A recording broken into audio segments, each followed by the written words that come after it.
ایک گاؤں میں ایک نہایت نیک اور سادہ انسان رہ ہوگا اور جنت پائے گا۔ ایک غریب آدمی تھا مگر اس کا دل بہت امیر تھا۔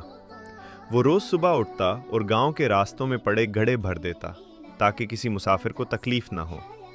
ایک دن اسے راستے میں پیسوں سے بھرا ہوا بٹوا ملا۔ وہ خود ضرورت مند تھا۔ اس کے دل میں لمحہ بھر کے لیے لالچ آیا مگر اس کی ایمانداری جیت گئی۔ اس نے بٹوے میں موجود شناختی کارڈ سے پتہ لیا اور مالک کے گھر جا کر بٹوا واپس کر دیا۔ مالک حیران رہ گیا اور گاؤں والے اس کی سچائی کے قائل ہو گئے۔ یاد رکھیں، اصل دولت پیسہ نہیں بلکہ ایمانداری ہے۔ ایسی ایمانداری کے لیے ایک سبسکرائب تو بنتا ہے۔ ایک چھوٹے سے شہر میں فہد اور احمد نام کے دو دوست رہتے تھے جن کی دوستی سب کے لیے مثال تھی۔ وہ ہر وقت ایک ساتھ رہتے، چاہے اسکول ہو یا کھیل کا میدان۔ فہد پڑھائی میں تھوڑا کمزور تھا لیکن احمد ہمیشہ اس کا حوصلہ بڑھاتا اور اس کی مدد کرتا۔ ایک دن احمد بیمار ہو گیا تو فہد نے سچی دوستی کا حق ادا کرتے ہوئے روز اس کے لیے نوٹس تیار کیے اور اسے پڑھانے اس کے گھر جاتا رہا۔ وقت کے ساتھ ان کی دوستی اور بھی مضبوط ہو گئی کیونکہ وہ جانتے تھے کہ سچی دوستی صرف خوشیوں میں ساتھ دینے کا نام نہیں بلکہ مشکل وقت میں ایک دوسرے کا سہارا بننے کا نام ہے۔ اگر آپ کو بھی ایسی سچی دوستی پسند ہے تو فہد اور احمد کی دوستی کے لیے ایک سبسکرائب ضرور کریں۔ ایک چھوٹے سے گاؤں کے کچے گھر میں 16 سالہ احمد اپنے غریب مگر باعزت والدین کے ساتھ رہتا تھا۔ گھر میں سہولتیں کم تھیں مگر اس کے خواب بہت بڑے تھے۔ وہ ہر روز فجر کے وقت اٹھتا، اپنی امی کا ہاتھ بٹاتا اور پرانا سا بیگ کندھے پر ڈال کر اسکول چلا جاتا، جہاں وہ پڑھائی میں سب سے آگے رہنے کی کوشش کرتا، کیونکہ وہ جانتا تھا کہ تعلیم ہی اس کی تقدیر بدل سکتی ہے۔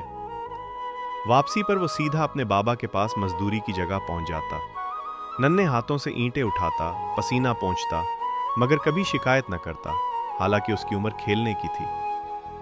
رات کو جب سب سو جاتے تو وہ مدھم روشنی میں بیٹھ کر دیر تک پڑھتا رہتا۔ آنکھوں میں نیند اور جسم میں تھکن کے باوجود اس کے ارادے مضبوط رہتے۔ امتحان کا وقت آیا تو اس نے دن رات محنت کی اور آخر کار پورے ضلع میں نمایاں پوزیشن حاصل کر لی۔ جس دن نتیجہ آیا اس کے بابا نے اسے سینے سے لگا لیا اور خوشی کے آنسو بہنے لگے کیونکہ ان کی قربانیاں رنگ لا چکی تھیں۔ احمد نے عہد کیا کہ وہ بڑا ہو کر اپنے جیسے غریب بچوں کی مدد کرے گا تاکہ کوئی بھی بچہ غربت کی وجہ سے اپنے خواب نہ چھوڑے۔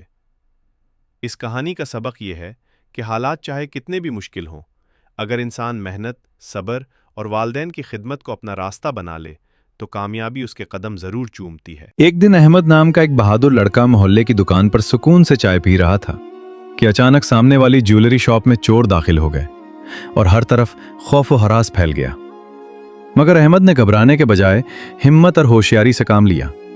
اس نے فوراً دکان کے مالک کو پولیس بلانے کا اشارہ کیا اور خود بہادری سے چوروں کا مقابلہ کیا۔